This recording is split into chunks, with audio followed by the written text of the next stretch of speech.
hakuna mtu anaweza kuwa na ngozi yenye afya nzuri kama anazingatia tu vipodozi, halafu hazingatii aina ya vyakula, aina ya vinywaji anavyokunywa kila siku, au vitu ambavyo vinaathiri mwenendo wa mwili kwa ndani. Kwa sababu asilimia kubwa ya afya ya ngozi inatoka ndani ya mwili. Kwa hiyo magonjwa mengi sana yanajieleza kupitia ngozi. Kwa hiyo unaweza kashangaa kwamba unapatwa na kitu fulani katika ngozi, kumbe kuna kitu kinaendelea ndani ya damu yako. Unaweza ukakutana na rafiki yako anakuambia, mimi nashangaa jana nimekula samaki, alafu nimetokewa na viupele vinawasha sana kwenye ngozi. That's mean kwamba kuna vitu vingi tu vinaendelea ndani ya damu ambao vinajieleza kupitia ngozi. Kuna magonjwa mengi lukuki ambayo yanajieleza kupitia ngozi yako.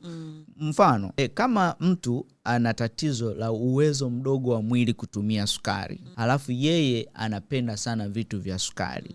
Mwili unapokuwa unapambana na sukari nyingi, labda umekunywa soda ya kwanza, soda ya pili, umekunywa juisi glasi ya kwanza, glasi ya pili, uwezo mdogo wa mwili kutumia ile sukari kwa haraka. Hali hiyo huanza kujionyesha kwa kuwa na uweusi shingoni, kwa kuota skin tags nyingi kwenye uso wako. Hiyo inaashiria kwamba we bana, mwili wako uwezo mdogo wa kutumia sukari. Na kwa nini hivyo vinatokea? Kwa sababu kadri unavyozidi kunywa vitu vyenye sukari nyingi, mwili hupambana kwa kutema homoni nyingi ya insulini.